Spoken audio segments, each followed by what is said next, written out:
Chapter 18. When Rory and Monica entered Jeeves' pantry, they found its proprietor reading a letter. His fine face, always grave, seemed a little graver than usual, as if the letter's contents had disturbed him. "Sorry to interrupt you, Jeeves," said Monica. "Not at all, my lady." "Finish your reading." "I had already done so, my lady. A communication from Mr. Wooster." "Oh," said Rory. "Bertie Wooster, eh? How is the old bounder? Robust?" "Mr. Wooster says nothing to indicate the contrary, sir." "Good. Rosy cheeks, eh? Eating his spinach, no doubt. Capital. Couldn't be better. Still, be that as it may," said Rory, "what do you think of Taj Mahal for this afternoon's Beano at Epsom Downs? I thought of slapping my 2 quid on its nose, with your approval." "And Merc the Second," said Monica. "That's my fancy." Jeeves considered. "I see no objection to a small wager on the animal you have named, sir, nor yours, my lady. One must bear in mind, however, that the Derby is always an extremely open race." "Don't I know it?" "It would be advisable, therefore, if the funds are sufficient, to endeavour to save your stake by means of a bet each way on some other horse." Rory thought of Escalator. I'm hesitating. Jeeves coughed. "Has your ladyship considered the Irish horse Ballymore?" Oh, Jeeves, for heaven's sake. None of the nibs even mention it. No, not Ballymore, Jeeves. I'll have to think of something. "Very good, my lady. Would there be anything further?" "Yes," said Rory. "Now that we're all here together, cheek by jowl, as it were, a word from our sponsor on a personal matter, Jeeves. What was all that Mrs. Dogsbody was saying at lunch about you and her being out on the tiles last night?" "Sir?" Weren't you in the room when she was talking about it? "No, my lady." She said you bowled off together in the small hours to the ruined chapel. "Ah, yes, my lady. I apprehend Sir Roderick's meaning now. Mrs. Spotsworth did desire me to escort her to the ruined chapel last night. She was hoping to see the wraith of Lady Agatha, she informed me." Any luck? "No, my lady." She says Bill saw the old girl. "Yes, my lady." Rory uttered the gratified exclamation of one who has solved a mystery. "So that's why Bill's looking like a piece of cheese today. It must have scared him stiff." "I believe Lord Rowcester was somewhat moved by the experience, Sir Roderick, but I fancy that if, as you say, there is a resemblance between his lordship and a portion of cheese, it is occasioned more by the circumstance of his lordship's matrimonial plans having been cancelled than by any manifestation from the spirit world." Monica squeaked excitedly. "You don't mean Bill's engagement's off?" "That is what I was endeavouring to convey, my lady. Miss Wyvern handed me the ring in person to return to his lordship. Am I to infer, miss, I venture to inquire, that there is a symbolical significance attached to this gesture?" And Miss Wyvern replied in the affirmative. Well, I'm blowed. Poor old Bill. "Yes, my lady." "The heart bleeds." "Yes, Sir Roderick." It was at this moment that Bill came charging in. Seeing his sister and her husband, he stopped.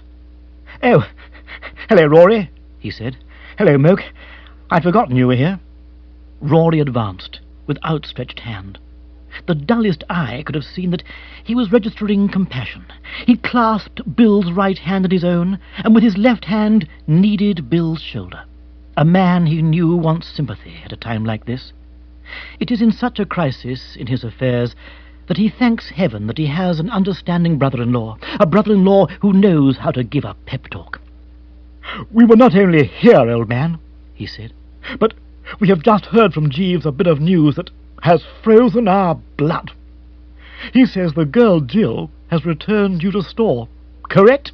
Ah, I see it is. Too bad, too bad.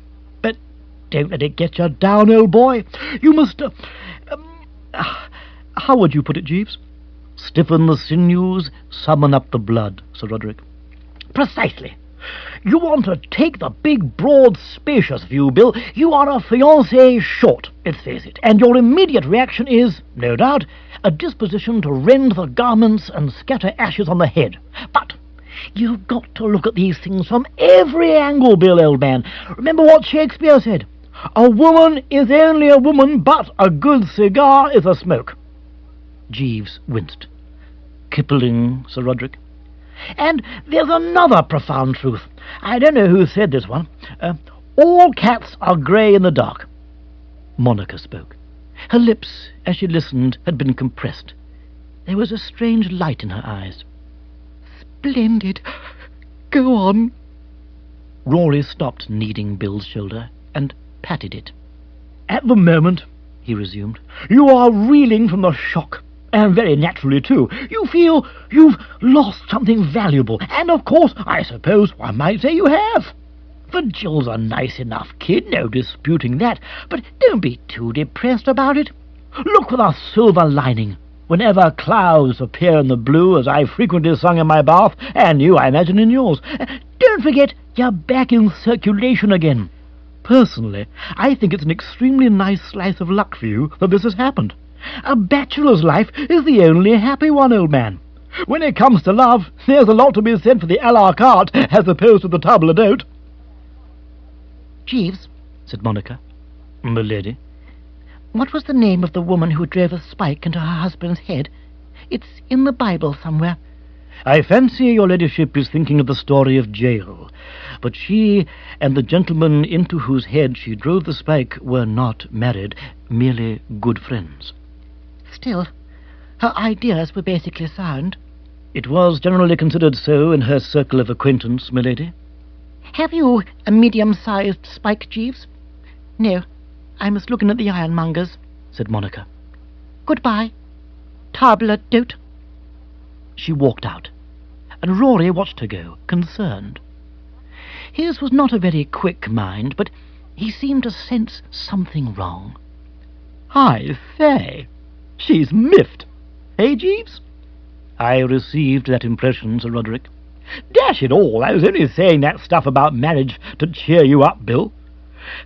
Jeeves, where can I get some flowers? And don't say at the flower shop, because I simply can't sweat all the way to the town. Would there be flowers in the garden? In some profusion, Sir Roderick. I'll go and pluck her a bouquet. That's the thing, I'll find it useful to remember, Bill, if ever you get married. Not that you're likely to, of course, the way things are shaping. Always remember that when the gentler sex get miffed, flowers will bring them round every time. The door closed. Jeeves turned to Bill. Your lordship wished to see me about something, he said, courteously. Bill passed a hand over his throbbing brow. Jeeves, he said, I hardly know how to begin. Have you an aspirin about you? Certainly, my lord. I have just been taking one myself. He produced a small tin box and held it out. Thank you, Jeeves. Don't slam the lid. No, my lord. And now, said Bill, to tell you all. Jeeves listened with gratifyingly close attention while he poured out his tale. There was no need for Bill, at its conclusion, to ask him if he'd got the gist. It was plain from the gravity of his most disturbing, my lord, that he had got it nicely. Jeeves always got gists. If ever a man was in the soup, said Bill, summing up, I am. I've been played up and made a sucker of. What are those things people get used as, Jeeves? Cat's paws, my lord. That's right, cat's paws. This blighted bigger has used me as a cat's paw. He told me the tale. Like an ass, I believed him. I pinched the pendant, swallowing that story of his about it practically belonging to him, and he only wanted to borrow it for a few hours, and off he went to London with it. And I don't suppose we shall ever see him again. Do you? It would appear improbable, my lord. One of those remote contingencies, what? Extremely remote, I fear, my lord. You wouldn't care to kick me, Jeeves? No, my lord. I've been trying to kick myself, but it's so dash difficult if you aren't a contortionist. All that stuff about stingers and long bars and the chap's sycamore. We ought to have seen through it in an instant. We ought indeed, my lord. I suppose that when a man has a face as red as that, one tends to feel that he must be telling the truth. Very possibly, my lord. And his eyes were so bright and blue. Well, there it is, said Bill. Whether it was the red face or the blue eyes that did it, one cannot say, but the fact remains that as a result of the general colour scheme, I allowed myself to be used as a cat's paw and pinched an expensive pendant which the hell-hound Bigger has gone off to London with, thus rendering myself liable to extended sojourn in the cooler. Unless... My lord? I was going to say, unless you have something to suggest? Ha, ha, ha, ha. Silly of me, said Bill with a hollow laugh. How could you possibly have anything to suggest? I have, my lord. Bill stared. You wouldn't try to be funny at a time like this, Jeeves? Certainly not, my lord. You really have a lifebelt to throw me before the gumbo closes over my head? Yes, my lord. In the first place, I would point out to your lordship that there is little or no likelihood of your lordship becoming suspect of the theft of Mrs. Spotsworth's ornament. It has disappeared. Captain Bigger has disappeared. The authorities will put two and two together, my lord, and automatically accredit him with the crime. Something in that? It would seem impossible, my lord, for them to fall into any other train of thought. Bill brightened a little, but only a little. Well, that's all to the good, I agree, but it doesn't let me out. You've overlooked something, Jeeves. My lord? The honour of the Roasters. That's the snag we come up against. I can't go through life feeling that under my roof, leaky, but still a roof, I have swiped a valuable pendant from a guest filled to the eyebrows with my salt. How am I to reimburse last Spotsworth? That is the problem to which we have to bend our brains. I was about to touch on that point, my lord. Your lordship will recall that, in speaking of suspicion falling upon Captain Bigger, I said, in the first place. In the second place, I was about to add, restitution can readily be made to Mrs. Spotsworth, possibly in the form of notes to the correct amount dispatched anonymously to her address, if the lady can be persuaded to purchase Rowcester Abbey. Great Scott, Jeeves! My lord? The reason I used the expression Great Scott, said Bill, his emotion still causing him to quiver from head to foot, was that in the rush and swirl of recent events, I'd absolutely forgotten all about selling the house. Of course! That would fix up everything, wouldn't it? Unquestionably, my lord. Even a sale at a sacrifice price would enable your lordship to do... the square thing? Precisely, my lord. I may add that while on our way to the ruined chapel last night, Mrs. Spotsworth spoke in high terms of the charms of Rowcester Abbey, and was equally cordial in her remarks as we were returning. All in all, my lord, I would say that the prospects were distinctly favourable, and if I might offer the suggestion, I think that your lordship should now withdraw to the library and obtain material for what is termed a sales talk, by skimming through the advertisements in Country Life, in which, as your lordship is possibly aware, virtually every large house which has been refused as a gift by the National Trust is offered for sale. The language is extremely persuasive. Yes, I know the sort of thing. This lordly domain, with its avenues of historic oaks, its tumbling streams alive with trout and tench, its breathtaking vistas lined with flowering shrubs. Yes, I'll bone up. It might possibly assist your lordship if I were to bring a small bottle of champagne to the library. You think of everything, Jeeves. Your lordship is too kind. Half a bot should do the trick. I think so, my lord, if adequately iced. It was some minutes later, as Jeeves was passing through the living room with the brain restorer on a small tray, that Jill came in through the French window. Chapter 19. It is a characteristic of women as a sex, and one that does credit to their gentle hearts, that, unless they are gangsters' moles or something of that kind, they shrink from the thought of violence. Even when love is dead, they dislike the idea of the man to whom they were once betrothed receiving a series of juicy ones from a horsewhip in the competent hands of an elderly but still muscular chief constable of a county. When they hear such a chief constable sketching out plans for an operation of this nature, their instinct is to hurry to the prospective victim's residence and warn him of his peril by outlining the shape of things to come. It was to apprise Bill of her father's hopes and dreams that Jill had come to Rowcester Abbey, and, not being on speaking terms with her former fiancé, she'd been wondering a little how the information she was bringing could be conveyed to him. The sight of Jeeves cleared up this point. A few words of explanation to Jeeves, coupled with a suggestion that he should advise Bill to lie low till the old gentleman had blown over, would accomplish what she had in mind. And she could then go home again, her duty done, and the whole unpleasant affair disposed of. "Oh, Jeeves," she said. Jeeves had turned, and was regarding her with respectful benevolence. "Good afternoon, miss. You'll find his lordship in the library." Jill stiffened haughtily. There was not much of her, but what there was she drew to its full height. "No, I won't," she replied, in a voice straight from the frigid air. "Because I'm jolly well not going there. I haven't the slightest wish to speak to Lord Rowcester. I want you to give him a message." "Very good, miss." "Tell him my father is coming here to borrow his horsewhip, to horsewhip him with."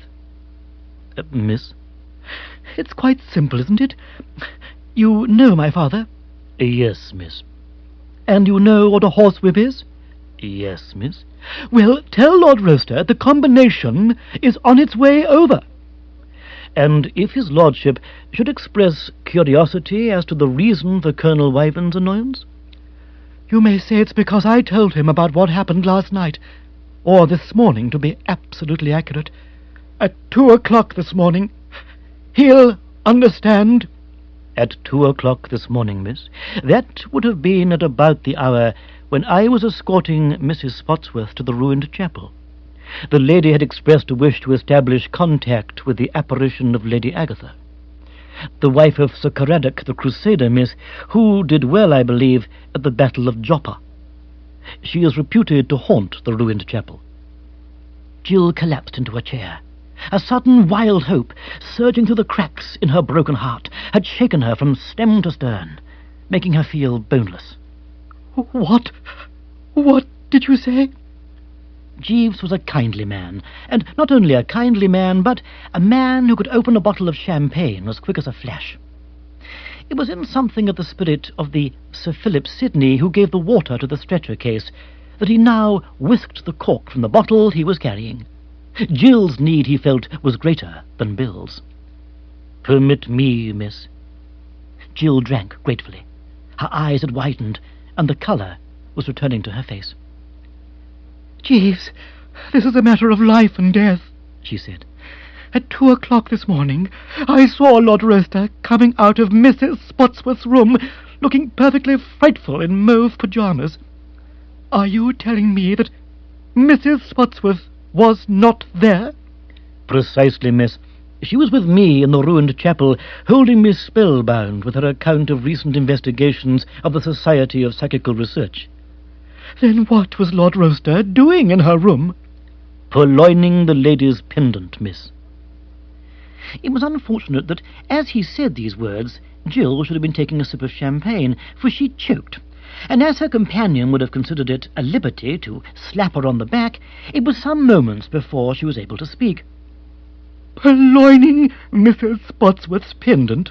"Yes, miss. It is a long and somewhat intricate story, but if you would care for me to run through the salient points, I should be delighted to do so.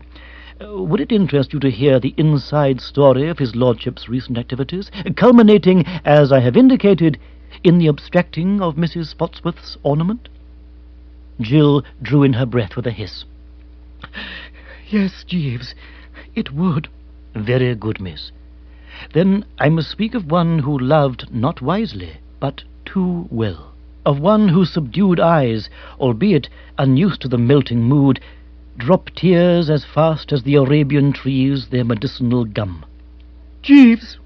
Miss? What on earth are you talking about? Jeeves looked a little hurt. I was endeavouring to explain that it was for love of you, miss, that his lordship became a silver ring bookmaker. What? Having plighted his troth to you, miss, his lordship felt, rightly in my opinion, that in order to support a wife he would require a considerably larger income than he had been enjoying up to that moment. After weighing and rejecting the claims of other professions, he decided to embark on the career of a bookmaker in the Silver Ring, trading under the name of Honest Patch Perkins. I officiated as his lordship's clerk. We wore false moustaches. Jill opened her mouth. Then, as if feeling that any form of speech would be inadequate, closed it again. For a time the venture paid very handsomely. In 3 days at Doncaster we were so fortunate as to amass no less a sum than £420. And it was in optimistic mood that we proceeded to Epsom for the Oaks. But disaster was lurking in wait for his lordship. To use the metaphor that the tide turned would be inaccurate. What smote his lordship was not so much the tide as a single tidal wave. Captain Bigger, miss. He won a double at his lordship's expense. £5 on Lucy Glitters at 100 to 6, all to come on Whistler's mother, S.P. Jill spoke faintly. What was the S.P.? I deeply regret to say, miss, 33 to 1. And as he had rashly refused to lay the wager off, this cataclysm left his lordship in the unfortunate position of owing Captain Bigger in excess of £3,000, with no assets with which to meet his obligations. Golly! Yes, miss. His lordship was compelled to make a somewhat hurried departure from the course, followed by Captain Bigger shouting, "Welsher!" But when we were able to shake off our pursuer's challenge, some 10 miles from the Abbey, we were hoping that the episode was concluded, and that to Captain Bigger his lordship would remain merely a vague, unidentified figure in a moustache by Clarkson. But it was not to be, miss. The captain tracked his lordship here, penetrated his incognito, and demanded an immediate settlement. But Bill had no money. Precisely, miss. His lordship did not omit to stress that point.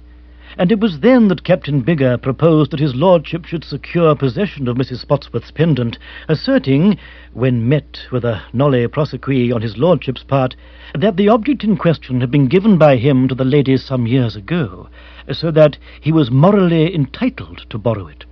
The story, on reflection, seems somewhat thin, but it was told with so great a wealth of corroborative detail that it convinced us at the time. And his lordship, who had been vowing that he would ne'er consent, consented. Do I make myself clear, miss? Quite clear. You don't mind my head swimming? Not at all, miss. The question then arose of how the operation was to be carried through, and eventually it was arranged that I should lure Mrs. Spotsworth from her room on the pretext that Lady Agatha had been seen in the ruined chapel, and during her absence his lordship should enter and obtain the trinket. This ruse proved successful.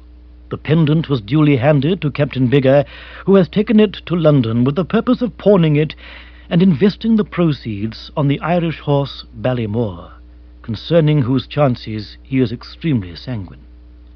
As regards his lordship's mauve pyjamas, to which you made a derogatory allusion a short while back, I am hoping to convince his lordship that a quiet blue or a pistachio green... But Jill was not interested in the Rowcester pyjamas, and the steps which were being taken to correct their mauveness. She was hammering on the library door. "Bill! Bill!" she cried, like a woman wailing for her demon lover. And Bill, hearing that voice, came out with the promptitude of a cork extracted by Jeeves from a bottle. "Oh, Bill," said Jill, flinging herself into his arms. "Jeeves has told me everything." Over the head that rested on his chest, Bill shot an anxious glance at Jeeves. When you say everything, do you mean everything? Yes, my lord. I deemed it advisable. I know all about honest Patch Perkins, and your moustache, and Captain Bigger, and Whistler's mother, and Mrs. Spotsworth, and the pendant, Jill said, nestling closely. It seemed so odd to Bill that a girl who knew all this should be nestling closely that he was obliged to release her for a moment and step across and take a sip of champagne. And you really mean, he said, returning and folding her in his embrace once more, that you don't recoil from me in horror? Of course I don't recoil from you in horror. Do I look as if I were recoiling from you in horror? Well, no, said Bill, having considered this. He kissed her lips, her forehead, her ears, and the top of her head. But the trouble is that you might just as well recoil from me in horror, because I don't see how the dickens we're ever going to get married. I haven't a bean, and I've somehow got to raise a small fortune to pay Mrs. Spotsworth for her pendant. Noblesse oblige, if you follow my drift. So, if I don't sell her the house, of course you'll sell her the house. Shall I? I wonder. I'll certainly try. Where on earth she disappeared to? She was in here when I came through into the library just now. I wish she'd show up. I'm all full of that country life stuff, and if she doesn't come soon, it'll evaporate. Excuse me, my lord, said Jeeves, who, during the recent exchanges, had withdrawn discreetly to the window. Mrs. Spotsworth and her ladyship are at this moment crossing the lawn. With a courteous gesture, he stepped to one side, and Mrs. Spotsworth entered, followed by Monica. Jill! cried Monica, halting, amazed. Good heavens! Oh, it's all right, said Jill. There's been a change in the situation. Sweethearts, still. Well, that's fine. I've been showing Rosalinda round the place. With its avenues of historic oaks, its tumbling streams alive with trout and tench, and its breathtaking vistas lined with flowering shrubs. How did you like it? Said Bill. Mrs. Spotsworth clasped her hands and closed her eyes in an ecstasy. It's wonderful, wonderful, she said. I can't understand how you can bring yourself to part with it, Billikin. Bill gulped. Am I going to part with it? You certainly are, said Mrs. Spotsworth emphatically. If I have anything to say about it, this is the house of my dreams. How much do you want for it? Lock, stock, and barrel. You've taken my breath away. Well, that's me. I never could endure beating about the bush. If I want a thing, I say so and write a note. I'll tell you what let's do. Suppose I pay you a deposit of 2,000, and we decide on the purchase price later. You couldn't make it 3,000. Sure. Mrs. Spotsworth unscrewed her fountain pen, and, having unscrewed it, paused. There's just one thing, though, before I sign on the dotted line. This place isn't damp, is it? Damp? Said Monica. Why, of course not. You're sure? Dry as a bone. That's swell. Damp is death to me. Fibrositis and sciatica. Rory came in through the French window, laden with roses. A nosegay for you, Mokel girl, with comps of our Carmoil, he said, pressing the blooms into Monica's hands. I see, Bill, it's starting to rain. What of it? What of it? Echoed Rory, surprised. My dear old boy, you know what happens in this house when it rains. Water through the roof, water through the walls, water everywhere. I was merely about to suggest in a kindly Boy Scout sort of spirit that you better put buckets under the upstairs skylight. Very damp house, this, he said, addressing Mrs. Spotsworth in his genial, confidential way. So near the river, you know. I often say that whereas in the summer months the river is at the bottom of the garden, in the winter months the garden is at the bottom of the... Excuse me, my lady, said the housemaid, Ellen, appearing in the doorway. Could I speak to Mrs. Spotsworth, my lady? Mrs. Spotsworth, who'd been staring aghast at Rory, turned, pen in hand. "Yes?" "Madam," said Ellen, "your pendant's been pinched." She had never been a girl for breaking things gently. Chapter 20. With considerable gratification, Ellen found herself the centre of attraction. All eyes were focused upon her, and most of them were bulging. Bill's, in particular, struck her as being on the point of leaving their sockets. "Yes," she proceeded, far too refined to employ the bull-throat Trelawney "Yes." "I was laying out your clothes for the evening, madam, and I said to myself that you'd probably be wishing to wear the pendant again tonight, so I ventured to look in the little box, and it wasn't there, madam. It's been stolen." Mrs. Spotsworth drew a quick breath. The trinket in question was of little intrinsic worth. It could not, as she had said to Captain Bigger, have cost more than $10,000, but, as she had also said to Captain Bigger, it had a sentimental value for her. She was about to express her concern in words, but Bill broke in. "What do you mean, it's been stolen?" he demanded hotly. You could see that the suggestion outraged him. "You probably didn't look properly." Ellen was respectful but firm. "It's gone, my lord." "You may have dropped it somewhere, Mrs. Spotsworth," said Jill. "Was the clasp loose?" "Why, yes," said Mrs. Spotsworth. "the clasp was loose, but I distinctly remember putting it in its case last night." "Not there now, madam," said Ellen, rubbing it in. "Let's go up and have a thorough search," said Monica. "We will," said Mrs. Spotsworth. "but I'm afraid, very much afraid." She followed Ellen out of the room. Monica, pausing at the door, eyed Rory balefully for an instant. "Well, Bill," she said, "so you don't sell the house after all. And if Big Mouth there hadn't come barging in, prattling about water and buckets, that cheque would have been signed." She swept out, and Rory looked at Bill, surprised. "I say, did I drop a brick?" Bill laughed hackingly. "If one followed you about for a month, one would have enough bricks to build a house." "In this pendant, anything I can do?" "Yes, keep out of it." I could nip off in the car and fetch some of the local constabulary." "Keep right out of it." Bill looked at his watch. "The derby will be starting in a few minutes. Go in there and get the television working." "Right," said Rory. "But if I'm needed, give me a shout." He disappeared into the library, and Bill turned to Jeeves, who'd once again effaced himself.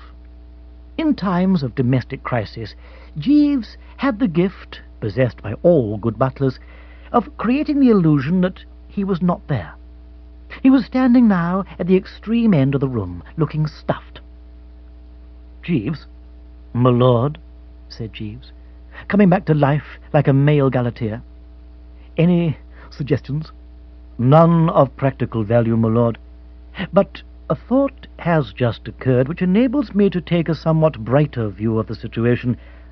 We were speaking not long since of Captain Bigger as a gentleman who had removed himself permanently from our midst. Does it not seem likely to your lordship that in the event of Ballymore emerging victorious, the captain, finding himself in possession of ample funds, will carry out his original plan of redeeming the pendant, bringing it back and affecting to discover it on the premises?" Bill chewed his lip. "You think so?" "It would be the prudent course for him to pursue, my lord. Suspicion, as I say, must inevitably rest upon him, and failure to return the ornament would place him in the disagreeable position of becoming a hunted man, in hourly danger of being apprehended by the authorities. I am convinced that if Ballymore wins, we shall see Captain Bigger again." "If Ballymore wins?" "Precisely, my lord." "Then one's whole future hangs on whether it does." "That is how matters stand, my lord." Jill uttered a passionate cry. I'm going to start praying. Yes, do, said Bill. Pray that Ballymore will run as he has never run before. Pray like Billio. Pray all over the house. Pray... Monica and Mrs. Spotsworth came back. Well, said Monica. It's gone. There's no doubt about that. I just phoned for the police. Bill reeled. What? Yes. Rosalinda didn't want me to, but I insisted. I told her you wouldn't dream of not doing everything you could to catch the thief. You think the thing's been stolen? It's the only possible explanation. Mrs. Spotsworth sighed. Oh, dear, I really am sorry to have started all this trouble. Nonsense, Rosalinda. Bill doesn't mind. All Bill wants is to see the crook caught and bunged into the cooler. Isn't it, Bill? Yes, sir, said Bill. For a good long stretch, too, let's hope. We mustn't be vindictive. No, said Mrs. Spotsworth. You're quite right. Justice, but not vengeance. Well, one thing's certain, said Monica. It's an inside job. Bill stirred uneasily. Oh, do you think so? Yes, and I've got a pretty shrewd idea who the guilty party is. Who? Someone who was in a terrible state of nerves this morning. Oh? His cup and saucer were rattling like castanets. When was this? At breakfast. Do you want me to name names? Go ahead. Captain Bigger. Mrs. Spotsworth started. What? You weren't down, Rosalinda, or I'm sure you would have noticed it too. He was as nervous as a tree full of elephants. Oh, no, no, no. Captain Bigger. That I can't and won't believe. If Captain Bigger were guilty, I should lose my faith in human nature, and that would be a far worse blow than losing the pendant. The pendant is gone, and he's gone. It all adds up, don't you think? Oh, well, said Monica. We shall soon know. What makes you so sure of that? Why, the jewel case, of course. The police will take it away and test it for fingerprints. What on earth's the matter, Bill? Nothing's the matter, said Bill, who had leapt some 18 inches into the air, but saw no reason for revealing the sudden agonized thought which had motivated this adagio exhibition. Jeeves, my lord. Lady Carmoyle is speaking of Mrs. Spotsworth's jewel case. Yes, my lord. She threw out the interesting suggestion that the miscreant might have forgotten to wear gloves, in which event the bally thing would be covered with his fingerprints. That would be lucky, wouldn't it? Extremely fortunate, my lord. I'll bet he's wishing he hadn't been such an ass. Yes, my lord. And that he could wipe them off. Yes, my lord. You might go and get the thing, so as to have it ready for the police when they arrive. Very good, my lord. Hold it by the edges, Jeeves. You don't want to disturb those fingerprints. I will exercise the greatest care, my lord, said Jeeves, and went out, and almost simultaneously Colonel Wyvern came in through the French window. At the moment of his entry, Jill, knowing that when a man is in a state of extreme agitation, there is nothing he needs more than a woman's gentle sympathy, put her arms round Bill's neck, and was kissing him tenderly. The spectacle brought the Colonel to a halt. It confused him. With this sort of thing going on, it was difficult to lead up to the subject of horsewhips. "Ha! He said, and Monica spun round, astounded. My goodness, she said. You have been quick. It's only 5 minutes since I phoned. Huh? Hello, Father, said Jill. We were just waiting for you to show up. Have you brought your bloodhounds and magnifying glass? What the dickens are you talking about? Monica was perplexed. Didn't you come and answer to my phone call, Colonel? Oh, you keep talking about a phone call. What phone call? I came to see Lord Rowcester on a personal matter. What's all this about a phone call? Mrs. Spotsworth's diamond pendant has been stolen, Father. Huh? What? What? This is Mrs. Spotsworth, said Monica. Colonel Wyvern, Rosalinder, our chief constable. Charmed, said Colonel Wyvern, bowing gallantly, but an instant later he was the keen, remorseless police officer again. Had your pendant stolen, eh? Bad show. Bad show. He took out a notebook and a pencil. An inside job, was it? That's what we think. Then I'll have to have a list of everybody in the house. Jill stepped forward, her hands extended. Wyvern, Jill, she said. Slip on the bracelets, officer. I'll come quietly. Oh, don't be an ass, said Colonel Wyvern. Something struck the door gently. It might have been a foot. Bill opened the door, revealing Jeeves. He was carrying the jewel case, a handkerchief at its extreme edges. "Thank you, my lord," he said. He advanced to the table and lowered the case onto it very carefully. "Here is the case the pendant was in," said Mrs. Spotsworth. "Good." Colonel Wyvern eyed Jeeves with approval. "Glad to see you were careful about handling it, my man." "Oh, trust Jeeves for that," said Bill. "And now," said Colonel Wyvern, "for the names." As he spoke, the library door burst open, and Rory came dashing out, horror written on his every feature. Chapter 21. "I say, chaps," said Rory. "the most appalling thing has happened." Monica moaned. Not something more. "This is the absolute frozen limit. The derby is just starting." Rory, the chief constable is here. "And the television set has gone on the blink. Oh, it's my fault, I suppose.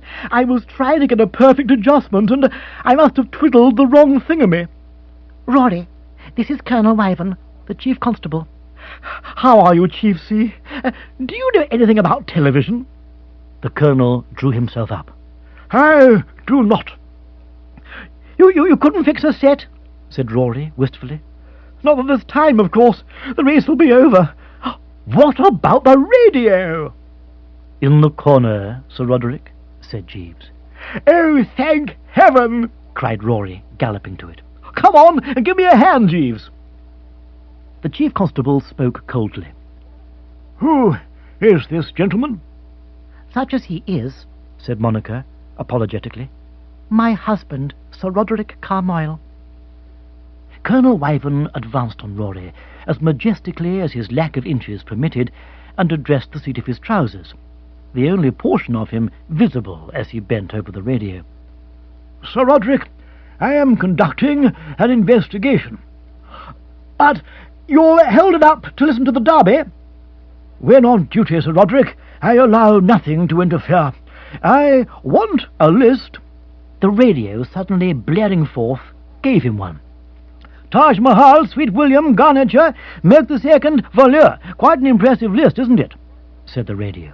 "There goes Gordon Richards. Lots of people think this will be his lucky day. I don't see Bellwether. Oh, yes, he's turning round now and walking back to the gate. They should be off in just a moment. Sorry, no. 2 more have just turned round. One of them is being very temperamental. It looks like Simple Simon. No, it's the Irish outsider, Ballymore." The chief constable frowned. "Really, I must ask." "OK, I'll turn it down," said Rory, and immediately, being Rory, turned it up. "They're in line now," yelled the radio, like a costermonger calling attention to his blood oranges. "All 26 of them. They're off. Ballymore is left at the post." Jill screamed shrilly. "Oh, no!"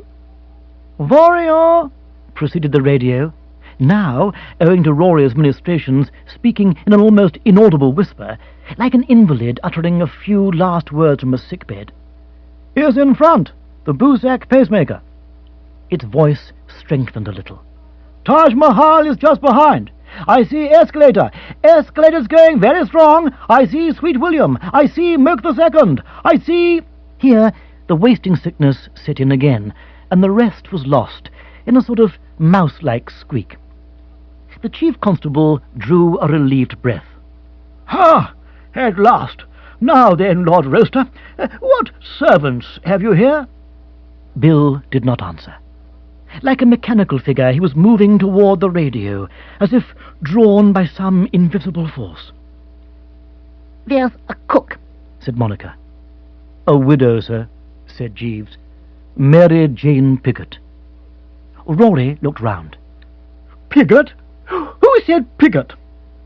"A housemaid," said Monica, as Jill, like Bill, was drawn towards the radio, as if in a trance. "Her name's Ellen. Ellen what, Jeeves?" "French, milady. Ellen Tallulah French." "The French horse," bellowed the radio, suddenly acquiring a new access of strength, "is still in front, then milk the second, escalator, Taj Mahal." "What about the gardener?" "No, not gardener," said Rory. "You mean garniture. Sweet William, oratory, Vodehouse falling back, and garniture. You see?" said Rory. "And milk the seconds moving up." "That's mine," said Monica, and, with a strange, set look on her face, began to move toward the radio. "Looks quite as though Gordon Richards might be going to win the derby at last. They're down the hill and turning Tattenham Corner. Milk the second in front, with Gordon up. Only 3.5 furlongs to go." "Yes, sir," said Jeeves, completely unmoved. "There is a gardener, an old man named Percy Well-Beloved." The radio suddenly broke into a frenzy of excitement. Ooh, there's a horse coming up on the outside. It's coming up like an express train. I can't identify." "Gee, this is exciting, isn't it?" said Mrs. Spotsworth. She went to the radio. Jeeves alone remained at the chief constable's side. Colonel Wyvern was writing laboriously in his notebook. "It's Barrymore! The horse on the outside is Barrymore! He's challenging the Moke! Hear that crowd roaring! Come on, Gordon!" "Moke, the Moke, Gordon," wrote Colonel Wyvern. "Come on, Gordon!" shouted Monica. The radio was now becoming incoherent. "It's Barrymore! No, it's the Moke! No, Barrymore! No, the Moke! No!" "Make up your mind," advised Rory. For some moments Colonel Wyvern had been standing motionless, his notebook frozen in his hand. Now a sort of shudder passed through him, and his eyes grew wide and wild. Brandishing his pencil, he leapt towards the radio. "Come on, Gordon!" he roared. "Come on, Gordon!" "Come on, Barrymore," said Jeeves with quiet dignity. The radio had now given up all thoughts of gentlemanly restraint. It was as though on honeydew it had fed, and drunk the milk of paradise. "Photo finish!" it shrieked. "Photo finish! Photo finish! First time in the history of the derby! Photo finish! Escalator in third place!" Rather sheepishly the chief constable turned away and came back to Jeeves. "The gardener's name, you said, was what? Clarence Wilberforce, was it?" "Percy Well-Beloved, sir." "Odd name." "Shropshire, I believe, sir." "Ah, Percy Well-Beloved. Does that complete the roster of the staff?" "Yes, sir, except for myself." Rory came away from the radio, mopping his forehead. "Well, that Taj Mahal let me down with a bang," he said bitterly. "Why is it one can never pick a winner in this bally race?" "The milk didn't suggest a winner to you?" said Monica. "Eh? No? Why? Why should it?" "God bless you, Roderick Carmoyle." Colonel Wyvern was himself again now. "I would like," he said, in a curt official voice, "to inspect the scene of the robbery." "I will take you there," said Mrs. Spotsworth. "Will you come too, Monica?" Yes, of course," said Monica. "Listen in, some of you, will you, and see what that photo shows?" "And I'll send this down to the station," said Colonel Wyvern, picking up the jewel case by one corner, "and find out what it shows." They went out, and Rory moved to the door of the library. I'll go and see if I really have damaged that TV set, he said. All I did was twiddle a thingamy. He stretched himself with a yawn. Damn dull Derby, he said. Even if Moke the Second wins, the old girl's only got 10 bob on it at 8s. The library door closed behind him. "Jeeves," said Bill, "I've got to have a drink." "I will bring it immediately, my lord." "No, don't bring it. I'll come to your pantry." "And I'll come with you," said Jill. "But we must wait to hear that result. Let's hope Ballymore had sense enough to stick out his tongue." "Ha!" cried Bill. The radio had begun to speak. "Hundreds of thousands of pounds hang on what that photograph decides," it was saying, in the rather subdued voice of a man recovering from a hangover. It seemed to be a little ashamed of its recent emotion. "The number should be going up at any moment." "Yes, here it is." "Come on, Ballymore," cried Jill. "Come on, Ballymore," shouted Bill. "Come on, Ballymore," said Jeeves reservedly. "Moke the Second wins," said the radio. "Hard luck on Ballymore. He ran a wonderful race. If it hadn't been for that bad start, he would have won in a canter. His defeat saves the bookies a tremendous loss. A huge sum was bet on the Irish horse 10 minutes before starting time. Obviously one of those SP jobs which are so—" Dully, with something of the air of a man laying a wreath on the tomb of an old friend, Bill turned the radio off. "Come on," he said. "After all, there's still champagne." Chapter 22. Mrs. Spotsworth came slowly down the stairs. Monica and the chief constable were still conducting their examination of the scene of the crime, but they'd been speaking freely of Captain Bigger, and the trend of their remarks had been such as to make her feel that knives were being driven through her heart.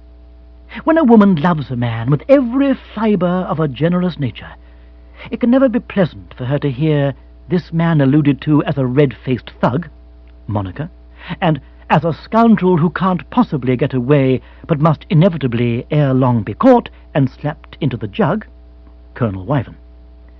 It was her intention to make for that rustic seat and there sit and think of what might have been. The rustic seat stood at a junction of two moss-grown paths facing the river, which lay, though only, as we have seen, during the summer months, at the bottom of the garden. Flowering bushes masked it from the eye of one approaching, and it was not until she had turned the last corner that Mrs. Spotsworth was able to perceive that it already had an occupant. At the sight of that occupant she stood for a moment transfixed. Then there burst from her lips a cry so like that of a zebu calling to its mate that Captain Bigger, who'd been sitting in a deep reverie, staring at a snail, had the momentary illusion that he was back in Africa.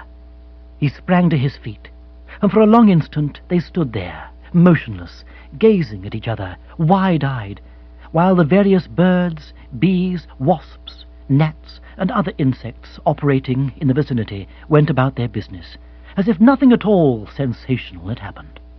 The snail, in particular, seemed completely unmoved. Mrs. Spotsworth did not share its detached aloofness. She was stirred to her depths. "You!" she cried. "Oh, I knew you would come. They said you wouldn't, but I knew." Captain Bigger was hanging his head.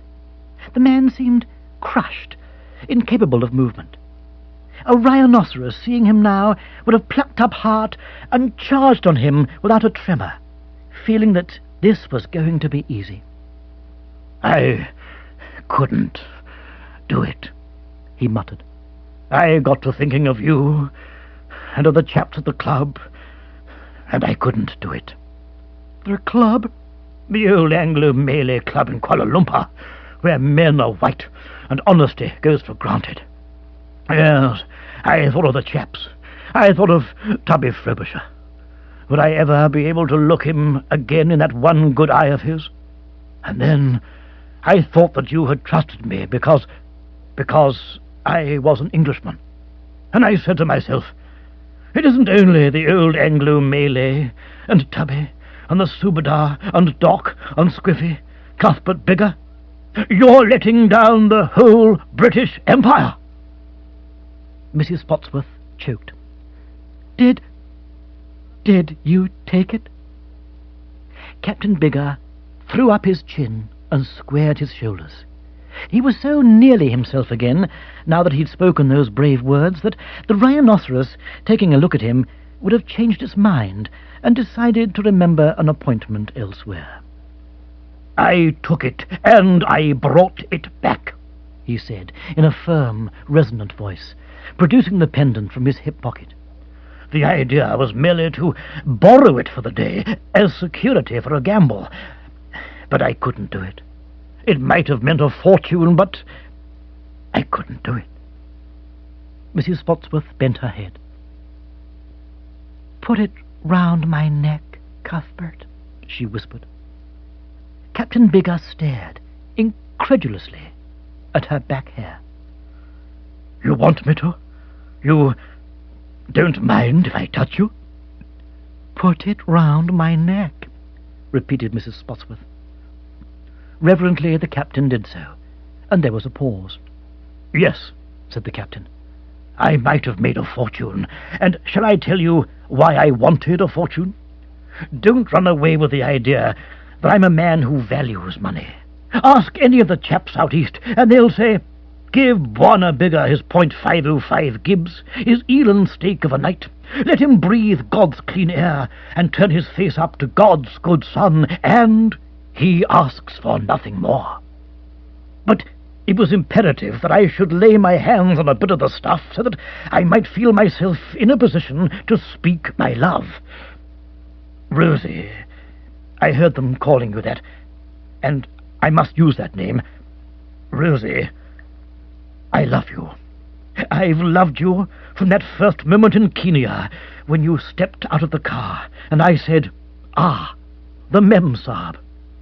All these years I have dreamed of you, and on this very seat last night it was all I could do to keep myself from pouring out my heart. It doesn't matter now. I can speak now because we are parting forever. Soon I shall be wandering out into the sunset, alone. He paused, and Mrs. Spotsworth spoke. There was a certain sharpness in her voice. You won't be wandering out into any old sunset alone, she said. Jiminy Christmas! What do you want to wander out into sunsets alone for? Captain Bigger smiled a faint, sad smile. I don't want to wander out into sunsets alone, dear lady. It's the code. The code that says a poor man must not propose marriage to a rich woman. For if he does, he loses his self-respect and ceases to play with a straight bat. I never heard such nonsense in my life. Who started all this apple sauce? Captain Bigger stiffened a little. I cannot say who started it, but it is the rule that guides the lives of men like Squiffy and Doc and the Subadar and Augustus Frobisher. Mrs. Spotsworth uttered an exclamation. Augustus Frobisher? For Pete's sake! I've been thinking all along that there was something familiar about that name Frobisher, and now you say Augustus. This friend of yours, this Frobisher, is he a fellow with a red face? We all have red faces east of Suez. And a small, bristly moustache? Small, bristly moustaches, too. Does he stammer slightly? Has he a small mole on the left cheek? Is one of his eyes green and the other glass? Captain Bigger was amazed. Good God! That's Tubby. You've met him? Met him? You bet I've met him. It was only a week before I left the States that I was singing Oh, Perfect Love at his wedding. Captain Bigger's eyes widened. How ki wahoo! He exclaimed. Tubby is married? He certainly is. And you know who he's married to? Cora Rita Rockmetaler, widow of the late Sigsbee, rock meddler, the sardine king, a woman with a darn sight more money than I've got myself. Now you see how much your old code amounts to. When Augustus Frobisher met Cora and heard that she had 50 million smackers hidden away behind the brick in the fireplace, did he wander out into any sunset alone? No, sir. He bored a clean collar and a gardenia for his buttonhole and snapped into it. Captain Bigger had lowered himself onto the rustic seat and was breathing heavily through his nostrils. You have shaken me, Rosie. And you needed shaking, talking all that malarkey, you and your old code.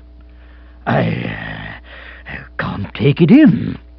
You will, if you sit and think it over for a while. You stay here and get used to the idea of walking down the aisle with me, and I'll go in and phone the papers that a marriage has been arranged and will shortly take place between Cuthbert...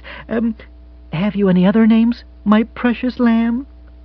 Gervais, said the captain in a low voice. And it's Brabazon Bigger, with a hyphen. Between Cuthbert, Gervais, Brabazon Bigger, and Rosalinder Bessemer Spotsworth. It's a pity it isn't Sir Cuthbert. Say, said Mrs. Spotsworth, struck with an idea, what's wrong with buying you a knighthood? I wonder how much they cost these days. I'll have to ask Sir Roderick. I might be able to get it at Harridge's. Well, goodbye for the moment, my wonder man. Don't go wandering off into any sunsets. Humming gaily, for her heart was light, Mrs. Spotsworth tripped down the moss-grown path, tripped across the lawn, and tripped through the French window into the living room. Jeeves was there. He'd left Bill and Jill trying mournfully to console each other in his pantry, and had returned to the living room to collect the coffee cups. At the sight of the pendant encircling Mrs. Spotsworth's neck, no fewer than 3 hairs of his left eyebrow quivered for an instant, showing how deeply he'd been moved by the spectacle. "You're looking at the pendant, I see," said Mrs. Spotsworth, beaming happily. "I don't wonder you're surprised. Captain Bigger found it just now in the grass by that rustic seat where we were sitting last night." It would be too much to say that Jeeves stared, but his eyes enlarged the merest fraction, a thing they did only on special occasions. "Has Captain Bigger returned, madam?" "He got back a few minutes ago. Oh, Jeeves, do you know the telephone number of the Times?" "No, madam, but I could ascertain." "I want to announce my engagement to Captain Bigger." 4 hairs of Jeeves' right eyebrow stirred slightly, as if a passing breeze had disturbed them. "Indeed, madam, may I wish you every happiness." "Thank you, Jeeves." "Shall I telephone the Times, madam?" "If you will, and the Telegraph, and Mail, and Express. Any others?" "I think not, madam. Those you have mentioned should be quite sufficient for an announcement of this nature." "Perhaps you're right. Just those, then." "Very good, madam. Might I venture to ask, madam, if you and Captain Bigger would be taking up your residence at the Abbey?" Mrs. Spotsworth sighed. "No, Jeeves. I wish I could buy it. I love the place, but it's damp, this English climate." "Our English summers are severe." "And the winters worse." Jeeves coughed. "I wonder if I might make a suggestion, madam, which I think should be satisfactory to all parties." "What's that?" "Buy the house, madam, take it down stone by stone, and ship it to California." "And put it up there?" Mrs. Spotsworth beamed. "Why, what a brilliant idea!" "Thank you, madam." "William Randolph Hearst used to do it, didn't he? I remember visiting at San Simeon once, and there was a whole French abbey lying on the grass near the gates. I'll do it, Jeeves. You've solved everything." "Oh, Lord Rochester," said Mrs. Spotsworth. "Just the man I wanted to see." Bill had come in with Jill, walking with slow, despondent steps. As he saw the pendant, despondency fell from him like a garment. Unable to speak, he stood, pointing a trembling finger. "It was discovered in the long grass adjoining a rustic seat in the garden, my lord, by Mrs. Spotsworth's fiancé, Captain Bigger," said Jeeves. Bill found speech, though with difficulty. "Bigger's back?" "Yes, my lord." "And he found the pendant?" "Yes, my lord." "And he's engaged to Mrs. Spotsworth?" "Yes, my lord, and Mrs. Spotsworth has decided to purchase the Abbey." "What?" "Yes, my lord." "I do believe in fairies," said Bill, and Jill said she did too. "Yes, Billikin," said Mrs. Spotsworth. "I'm going to buy the Abbey. I don't care what you're asking for it. I want it, and I'll write you a cheque the moment I come back from apologizing to that nice chief constable. I left him very abruptly just now, and I'm afraid he may be feeling offended. Is he still up in my room, Jeeves?" "I believe so, madam. He rang for me not long ago to ask if I would provide him with a magnifying glass." "I'll go and see him," said Mrs. Spotsworth. "I'm taking the Abbey with me to America, Billikin. It was Jeeves' idea." She went out, and Jill hurled herself into Bill's arms. "Oh, Bill! Oh, Bill! Oh, Bill!" she cried. "Though I don't know why I'm kissing you," she said. "I ought to be kissing Jeeves. Shall I kiss you, Jeeves?"